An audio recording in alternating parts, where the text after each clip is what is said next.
बेटा ये जो आज हमारा लेक्चर है, ये हमारा 10th लेक्चर है ऑप्टिक्स का। और हम इस कोर्स में हम इमेज फॉर्मेशन के बारे में पढ़ रहे थे। इमेज फॉर्मेशन में लास्ट लेक्चर में जो हमने हमारा कल लेक्चर हुआ था उसमें हमने पढ़ा था कि स्मूथ सरफेस से मतलब ऐसे ऐसे मिरर्स जो स्मूथ होते हैं या फ्लैट होते हैं, उनसे इमेजेस जो बनते हैं वो किस तरह के बनते हैं, वो हमने लास्ट लेक्चर में डिस्कस किया है। ठीक है, आज हम डिस्कस करेंगे कि कर्व्ड मिरर से जो इमेजेस बनते हैं वो किस टाइप के बनते हैं। जो कर्व्ड मिरर्स हैं, ये इमेज फॉर्मेशन आपके जो सिलेबस में जो हमारा प्लान था, कोर्स प्लान, उसमें ये लिखा हुआ propagation of light and image formation, ये वाला टॉपिक हम डिस्कस कर रहे हैं। ठीक है, और इस नेक्स्ट चलते हैं कि इस लेक्चर में जो हम स्टडी करेंगे image formed by the mirrors, ये हम देखेंगे। ठीक है, और इसमें दो तरह के जो इमेजेस हैं, दो चार तरह के जो मिरर्स हैं उनको हम स्टडी करेंगे। इसके अलावा भी और भी पॉसिबल कर्वेचर्स हो सकती हैं, लेकिन हम सिर्फ अपनी जो इस लेक्चर में या इस कोर्स में हम अपनी जो इन्वेस्टिगेशन है वो रिस्ट्रिक्ट करेंगे up to 2 types of spherical mirrors. वो दो तरह के जो स्फेरिकल मिरर्स हैं वो कौन कौन से हैं, नेक्स्ट चलते हैं। पहले इसकी 2 टाइप्स हैं ऑफ कोर्स। अच्छा, स्फेरिकल मिरर जो है इसकी शेप किस तरह की होती है? स्फेरिकल मिरर हम कहते हैं कि ये एक पार्ट है किसी एक स्फीयर का, हम कह सकते हैं ये एक छोटा सा सेक्शन है किसी एक स्फीयर का, लेकिन ये जो सेक्शन है हम इसको कनकेव भी कह सकते हैं जब हम इसकी कनकेव सरफेस को देख रहे हों, और इसकी जो प्रॉपर्टीज हैं वो क्योंकि डाइवर्जिंग होंगी। ठीक है, इसी तरह हम इसकी दूसरी सरफेस, इसकी कन्वेक्स सरफेस को देख सकते हैं। कन्वेक्स सरफेस का मतलब क्या कि वो कन्वेक्स सरफेस जो लाइट को क्या करती है, कन्वर्ट करती है किसी एक पॉइंट के ऊपर। इस तरह फिर जो स्फेरिकल मिरर्स हैं इनकी दो टाइप्स हैं, यानी कन्वेक्स मिरर और कनकेव मिरर। इसकी फिगर भी यहाँ पे दिखाई गई है। यहाँ पे ये देखें कनकेव मिरर, पहले हम स्टडी करेंगे कनकेव मिरर के बारे में। कनकेव मिरर क्या है? ये इसको आप एक स्फीयर कंसीडर करें, जैसे हमने पढ़ा, हमने कहा कि ये जो कनकेव मिरर है यानी कोई भी स्फेरिकल मिरर है, असल में ये हम कह सकते हैं कि एक स्फीयर का एक पार्ट है। ठीक है, स्फीयर का छोटा सा पार्ट है, तो वो डिपेंड करेगा कि हम किस पार्ट की बात कर रहे हैं। कनकेव मिरर की जब हम बात करेंगे, कनकेव पार्ट की जब हम बात करेंगे, हम कहेंगे हम ये देख रहे होंगे कि हम उसकी कनकेव सरफेस को फिर देख रहे होंगे। यानी या आप इस तरह कह सकते हैं कि उसकी जो शाइनिंग सरफेस है, जो रिफ्लेक्टिंग सरफेस है, वो कौन सी वाली होगी? वो कनकेव सरफेस होगी। अगर कनकेव सरफेस रिफ्लेक्टिंग होगी, हम कहेंगे दैट इज कनकेव मिरर। हम उसके अलावा आपको इस फिगर में जो दिखाया गया हालो स्फीयर दिखाया गया, और डॉटेड लाइन से वो हालो स्फीयर बताया होगा। ठीक है, और ये प्रिंसिपल एक्सिस दिखाया हुआ है। प्रिंसिपल एक्सिस असल में उस पार्ट ऑफ स्फीयर के सेंटर में से गुजर रहा होगा, उसे पोल भी कहते हैं। ठीक है, यानी वो लाइन जो सेंटर ऑफ कर्वेचर और पोल में से गुजरे उसे प्रिंसिपल एक्सिस कहते हैं। सेंटर ऑफ कर्वेचर असल में उस स्फीयर का सेंटर है। ठीक है, उस स्फीयर के जिसका एक हम हिस्सा ले रहे हैं एज अ कनकेव मिरर। ठीक है, उसको हम क्या कहते हैं? उसे हम कहते हैं कि ये उसका सेंटर ऑफ कर्वेचर है।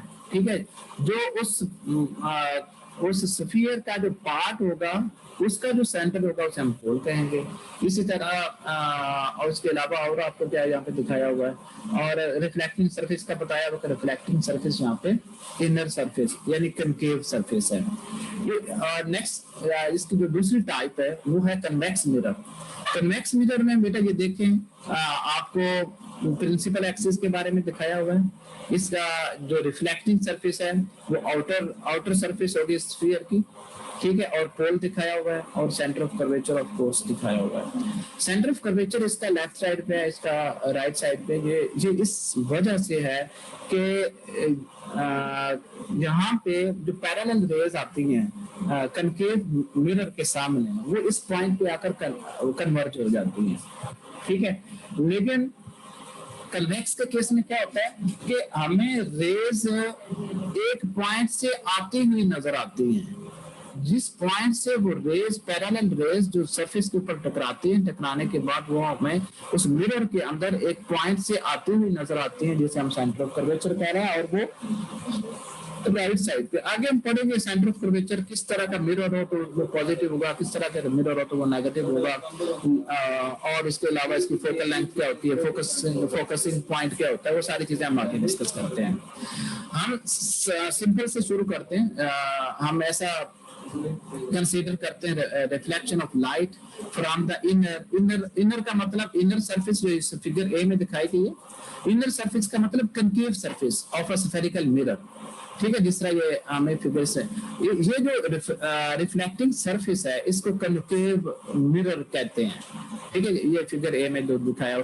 बाकी जो इसका रेडियस होगा, इस स्फीयर का जो रेडियस होगा उसे रेडियस ऑफ कर्वेचर कहते हैं। ये सी पॉइंट या हमें सेंटर ऑफ कर्वेचर हम पढ़ चुके हैं, ये उसका प्रिंसिपल एक्सिस होगा, ये अभी हम पढ़ चुके हैं। और उसके अलावा ये सेंटर ऑफ कर्वेचर, ये सारी बातें हमने कर ली। अच्छा, उसके बाद सेकंड जो है, बल्कि ये अगली स्लाइड के ऊपर भी दिखाया हुआ, यही हम इसी की बात कर रहे थे। If the rays diverge from O, यानी ये पॉइंट है जिस जगह पे हम ऑब्जेक्ट को इनफैक्ट रखेंगे। If the rays diverge from O at small angles they all reflect through the same image line, वो उसी एक ही इमेज लाइन से लाइन पे आकर क्या करते हैं, डाइवर्ज हो जाती हैं, ठीक है। अच्छा, तो ओ पॉइंट से दो रेस कंसीडर की हुई है, एक मतलब, लेकिन ये एक शर्त है, जब हम इस इमेज फॉर्मेशन की बात करते हैं तो क्लियर इमेज देखने के लिए जरूरी है कि जो लाइट की रेज उस ऑब्जेक्ट से निकलें, वो रेज ऑब्जेक्ट से निकलें या फिर ऑब्जेक्ट से रेज आकर टकरा कर मिरर की तरफ जाएं, they should deflect through smaller angle. अगर उसका एंगल ज्यादा होगा तो फिर क्या होगा, वो एक पॉइंट पे कन्वर्ज नहीं होंगे। जब एक पॉइंट पे कन्वर्ज नहीं होंगे तो इमेज शार्प नहीं बनेगा। ये बात आपने ध्यान में रखनी है, ठीक है। अच्छा, उसके बाद चलते हैं, ये दो रेज कंसीडर क्यों हुई हैं, यहाँ पे इस रिफ्लेक्टिंग सरफेस के ऊपर टकराती हैं। टकराने के बाद क्या होता है कि वो यानी लॉ ऑफ रिफ्लेक्शन को फॉलो करते हुए इस सरफेस के ऊपर परपेंडिकुलरली जाकर टकराएगी। टकराने के बाद ये इस समत में रिफ्लेक्ट हो जाएगी। जो रेज नीचे उसी एंगल पे ही रिफ्लेक्ट यहाँ से निकली रे और इस शाइनिंग सरफेस के ऊपर टकराई, टकराने के बाद रिफ्लेक्ट बैक हो गई, तो इस तरह की जो रे होगी, यानी वो लॉ ऑफ रिफ्लेक्शन को ये भी फॉलो करेगी, और मतलब एंगल ऑफ इंसिडेंस और एंगल ऑफ रिफ्लेक्शन आपस में बराबर होंगे। तो ये जो दो रेज आपस में एक दूसरे को कैंसिल करती है, जिस पॉइंट के ऊपर इंटरसेक्ट करती हैं, हम कहेंगे कि इमेज इस पॉइंट पे बनेगा, ठीक है, इस पॉइंट के ऊपर इमेज बनेगा, ठीक है। अब हमें ये पता चल गया कि इमेज का जो पॉइंट है वो कौन सा है। ये जो नीचे फिगर दिखाई गई है, ये एक मिरर की टाइप दिखाई गई है, जिसमें ये दिखाया गया कि पैरेलल रेज बहुत दूर से आ रही हैं, आकर टकराती है इमेज के साथ, और वो किस तरह कन्वर्ज होती हैं एक सिंगल पॉइंट के ऊपर। अच्छा, आगे चलते हैं। आगे फिर उसी तरह की ही फॉर्मेशन है और कुछ मजीद चीजें आपको बताई हुई हैं। If the rays diverge from O at smaller angle, they all reflect through the small same image point I, ठीक है। वो सारी की सारी एक जगह पे आकर कन्वर्ट हो जाती हैं, जैसे आई पॉइंट पे आ गए, ये पहले भी हम बात कर चुके हैं, ठीक है। Two diverging light rays that originate at O are shown. After reflecting from the mirror, these rays converge and cross at the image point I. अच्छा, they then continue to diverge from I as if an object were there. ठीक है। As a result the image at point I is real. इस case में concave mirror के case में जो image बनेगी और उसे हम कहते हैं कि वो रियल इमेज बनेगी। ठीक है।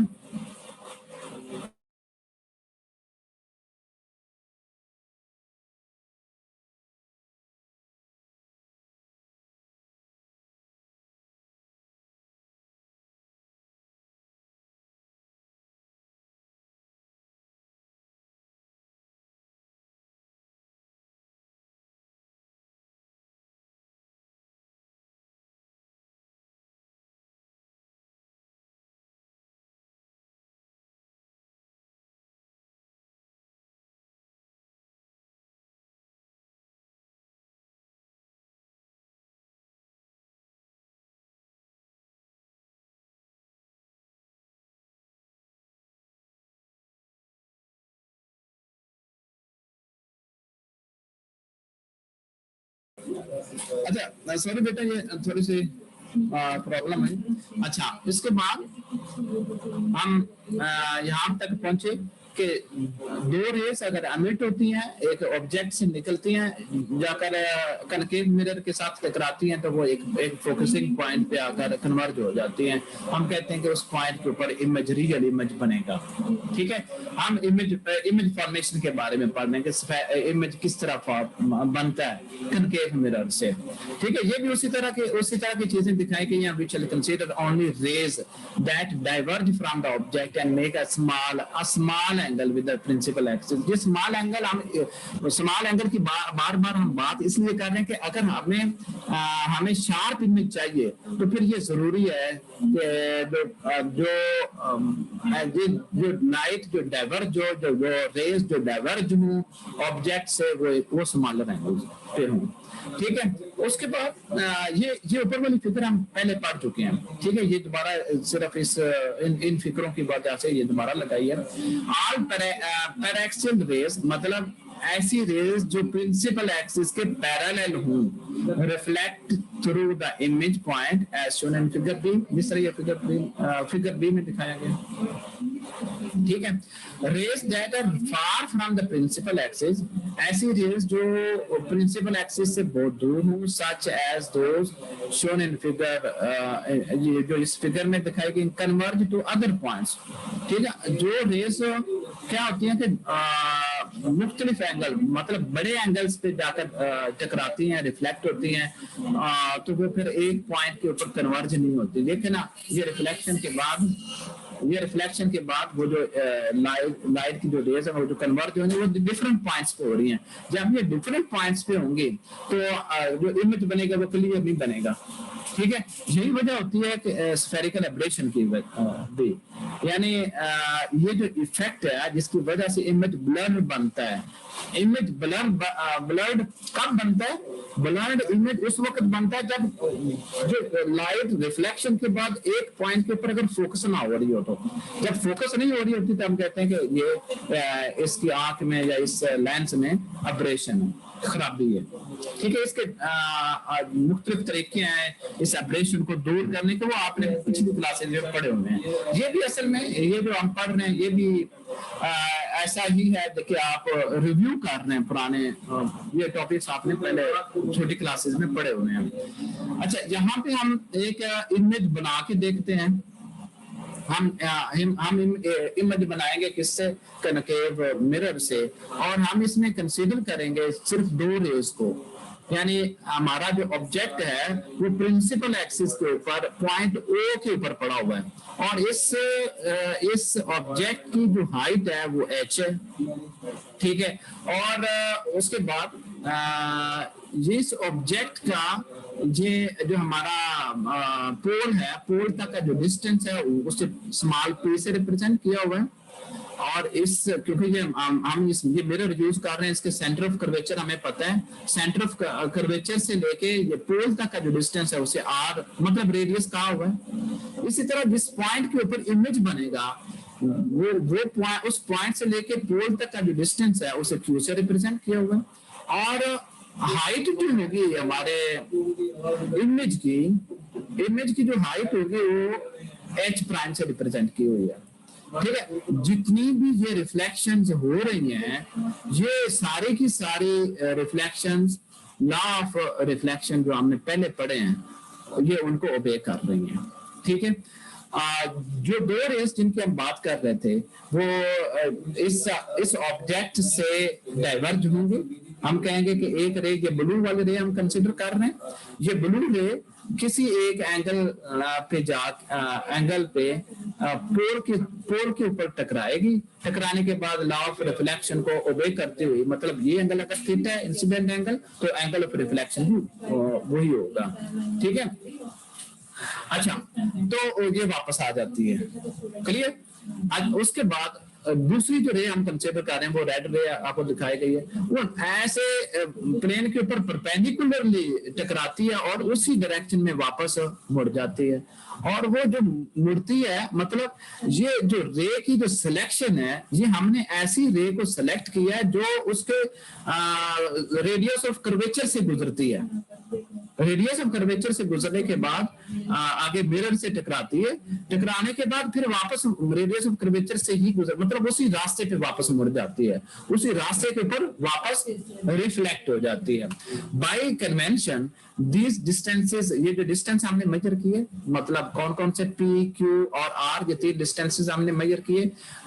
ये हमने वी पॉइंट, मतलब वी पॉइंट यहाँ पे हम पहले पोल का नाम दे रहे थे इसको, इस पॉइंट से हमने मेजर किए हैं। Figure shows two rays leaving the tip of the object, the red ray passes through the center of curvature of the mirror, hitting the mirror perpendicularly to the mirror surface and reflecting back on itself। ये बात जो हमने red के बारे में, इस तरह blue के बारे में लिखा हुआ था, ब्लू रे strikes the mirror at its center, मतलब पोल के ऊपर टकराती है जाके, एंड रिफ्लेक्ट्स एज शोन, जिस तरह आपको दिखा, obeying the law of reflection को ओबे करती है।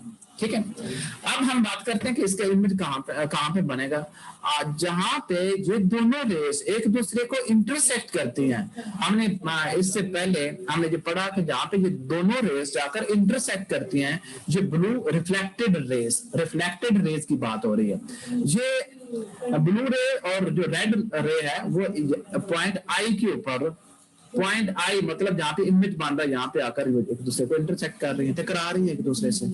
ठीक है, ये जो इस पॉइंट के ऊपर, इस पॉइंट का प्रिंसिपल एक्सिस से जितना फासला है वो इमेज की हाइट होगी, और इस हाइट को एच प्राइम से रिप्रेजेंट किया हुआ जाता है। ठीक है, और यहाँ से हमें पता चल रहा है कि जो इमेज बनेगी सेंटर ऑफ कर्वेचर से जो ऑब्जेक्ट पीछे रखा हुआ है, उससे जो इमेज बनेगी वो उल्टी इमेज बनेगी, हकीकी इमेज बनेगी, और साइज में छोटी इमेज बनेगी। ठीक है, ये चीज है। और एक पैरेलल रे को कोई भी रे काटती है तो हम कहते हैं कि उसका ये दो कोरस्पॉन्डिंग एंगल आपस में बराबर होते हैं, ये बात भी होगी। ठीक है, हम आगे चलते हैं। हम क्या कहते हैं, हम दो ट्रायंगल्स कंसीडर करेंगे। एक ये जो रेड शेडेड है, ये बड़ी ट्रायंगल की हम बात कर रहे हैं, यहाँ से लेके ये मिरर तक और फिर वापस ओ तक। एक हम ये ट्रायंगल कंसीडर करेंगे और एक येलो ट्रायंगल कंसीडर करेंगे, ये वाली ट्रायंगल हम कंसीडर करेंगे। ठीक है, इन दोनों ट्रायंगल से आप क्या करें, tan थीटा की वैल्यू फाइंड कर लें। tan थीटा किसके बराबर होता है, अमूद बटा कैदा। अमूद मतलब परपेंडिकुलर ओवर बेस। परपेंडिकुलर इस बड़ी ट्रायंगल में क्या है, h है। ठीक है, h, और बेस क्या है, ये p है। ठीक है, इसी तरह दूसरी ट्रायंगल, जिस येलो ट्रायंगल जिसकी हम बात कर रहे हैं, उसमें tan थीटा फाइंड करें, that is minus h prime over q। ये छोटी ट्रायंगल में देखें परपेंडिकुलर क्या है, h प्राइम, तो उसके बाद आपका बेस क्या है, ये वाली बेस है जो प्रिंसिपल एक्सिस के ऊपर है। ठीक है, और इसका फासला जो पोल तक है या v तक है वो q से रिप्रेजेंट किया हुआ है। ठीक है, इस तरह ये tan theta is equal to minus h prime over q। अच्छा, माइनस h प्राइम क्यों, माइनस का साइन क्यों है? माइनस का साइन सिर्फ इसलिए इंट्रोड्यूस किया गया है कि जो इमेज बन रही है वो इन्वर्टेड है। ठीक है, इस वजह से जो h है, h should be taken as negative. ठीक है, तो यहां से हम अगर मैग्निफिकेशन फाइंड करना चाहें, जैसे हमने पिछले कल वाले लेक्चर में किया था, मैग्निफिकेशन जो है वो बराबर होती है h प्राइम ओवर h के, जहां हम कह सकते हैं कि जो रेशियो है माइनस q ओवर p की। ठीक है, क्यू क्या चीज है और पी क्या चीज है, ये हम डिस्कस कर चुके हैं। आगे चलते हैं, हम इसके लिए एक फार्मूला ड्राइव करने जा रहे हैं। हम ये भी नोटिस करेंगे कि एक ग्रीन राइट एंगल ट्राइंगल मान रही है, ये छोटी ट्राइंगल। ये ट्राइंगल हम क्यों देख रहे हैं, हम ये दूसरी रे को भी देखना चाह रहे हैं कि दूसरी रे के मुताबिक ये जो इमेज बनता है वो किस तरह बनता है। एक हम इसको कंसीडर करेंगे और दूसरी जिसमें ये रेड लाइन वाली रेड लाइन से जो रेज शो की हुई है, इससे मतलब जो राइट एंगल ट्राइंगल बन रही है ऑब्जेक्ट के, ये एक हमने देख ली जो ऑब्जेक्ट के साथ बन रही है, और दूसरी हमने देख ली जो सॉरी ये जो इमेज के साथ बन रही है और ये जो ऑब्जेक्ट के साथ बन रही है। इसमें भी हम वही काम करेंगे। यहाँ पे एंगल क्या लेना है, अल्फा लेना है। ये अल्फा और ये अल्फा कोरेस्पॉन्डिंग एंगल है, ये आपस में बराबर होंगे। ठीक है, tan alpha is equal to tan alpha, ये छोटी ट्राइंगल के लिए यहाँ पे परपेंडिकुलर h रहेगा, h प्राइम, और बेस क्या होगी, ये डिस्टेंस किसके बराबर है, ये डिस्टेंस r माइनस क्यू, यानी हम यहां से लेके यहां तक का डिस्टेंस ले रहे हैं, r माइनस क्यू हो जाएगा over r minus q, and tan alpha which is equal to h over p minus r असल में बेस है। ठीक है, तो h क्या चीज है, परपेंडिकुलर बेस। आप ये ले लें यहां से लेके यहां तक का डिस्टेंस, और ये डिस्टेंस जो है ये इसको p से रिप्रेजेंट किया हुआ है। आपने c से o तक का डिस्टेंस लेना है, तो ये हमारे पास आ जाएगा p माइनस r आ जाएगा। ठीक है, तो इस तरह फिर हमारे पास एक और रिलेशन भी आ गया h प्राइम ओवर h का, यानी मैग्निफिकेशन इन दो इक्वेशंस को आपने कंपेयर करके, मतलब लेफ्ट हैंड साइड पे tan अल्फा, यहाँ पे भी लेफ्ट हैंड साइड पे tan अल्फा है, तो इस तरह ये राइट साइड जो आपस में बराबर हो जाएंगे। यहाँ से हम ये h प्राइम ओवर h ये रेशियो फाइंड करेंगे, तो ये हमारे पास आ जाएगी minus r minus q over p minus r के बराबर आ जाएगा। अब हम क्या करेंगे, हमने h प्राइम ओवर h एक हमने इससे पहले भी यही इक्वेशन, इस तरह की इक्वेशन देखी है, इसे हम कह सकते हैं ये वाली इक्वेशन। इसको अगर हम इसके साथ कंपेयर करें, दोनों इक्वेशन, इस इक्वेशन को और जो पिछले सफे पे ये इक्वेशन है, इनको अगर हम कंपेयर करें, तो कंपेयर करने से हमारे पास आ जाएगा r minus q over p minus r which is equal to q over p के बराबर आ जाएगा। हाँ, अब हम इसको सिंप्लीफाई कर लेते हैं। सिंप्लीफाई करने के बाद हमारे पास आ जाएगा 1 over p plus 1 over q is equal to 2 over r हमारे पास आ जाएगा। ठीक है, आगे चलते हैं। कनकेव मिरर हम देख रहे हैं, हम ये देख रहे थे कि ऑब्जेक्ट कहाँ पे रखा जाए तो इमेज कहाँ पे बनती है, और वो रीजन होती है या इमेजिनरी होती है, वो इन्वर्टेड होती है या इरेक्ट होती है, उसका size as compare to object छोटा होता है या फिर साइज उसका ज्यादा होता है। ठीक है, ये हम देख रहे थे। If the object is very far from the mirror, that is मतलब अब हम बात कर रहे हैं, ये जो है ये हमने पिछले सफे पे देख लिया इसके बारे में। ठीक है, जो भी कैलकुलेशन थी वो हमने कर ली। अब हम देखना चाह रहे हैं कि अगर ऐसा ऑब्जेक्ट जिसको हमने मिरर से बहुत दूर रखा हो, if P is so much greater than R, मतलब अगर जो P है, P डिस्टेंस, ये पिछले फार्मूले से भी हम इसे देखेंगे, अगर P जो है ये R से बहुत ही ज्यादा ग्रेटर हो, हम कह सकते हैं फिर 1 ओवर P को फिर हम 0 ले सकते हैं, इग्नोर कर सकते हैं, और हम ये कह सकते हैं कि जो ऑब्जेक्ट रखा हुआ है वो मिरर से बहुत ज्यादा दूर है, मतलब that is approaching to infinity. इसका मतलब क्या है कि when the object is very far from the mirror, the image point is halfway between the center of curvature and the center point on the mirror। तो image जो बनेगा वो कहाँ पे बनेगा, ये सेंटर पॉइंट, यानी जिसे हम पोल भी कह रहे थे, और सेंटर ऑफ कर्वेचर के मिड में बनेगा। ये पैरेलल रेज जो आ रही है ये उस इमेज से आ रही है, उस ऑब्जेक्ट से आ रही है, जिस ऑब्जेक्ट को हमने इनफाइनाइट डिस्टेंस के ऊपर रखा हुआ है, और वो ये सारी की सारी जो रेज हैं, जो पैरेलल रेज आ रही हैं, पैरेलल किसके, प्रिंसिपल एक्सिस के जो पैरेलल रेज आ रही हैं, वो एक पॉइंट पे आकर फोकस हो जाती हैं, और वो जिस पॉइंट पे वो पैरेलल रेज फोकस होती हैं उसे फोकसिंग पॉइंट भी कहते हैं, और इस तरह का जो इमेज बनेगा वो इस फोकसिंग पॉइंट के ऊपर बनेगा। ठीक है, और ये फोकसिंग पॉइंट को हम कह रहे हैं कि ये जो फोकसिंग पॉइंट है ये फासला यहीं पे अब क्या बनेगा, इसी पॉइंट के ऊपर इमेज बनेगा, इमेज का मिरर तक का जो डिस्टेंस है उसे हम क्यू कह रहे थे, ठीक है। तो क्यू फिर बराबर किसके होगा, मतलब रेडियस ऑफ कर्वेचर का हाफ, ठीक है, यानी r/2 बराबर होगा क्यू के।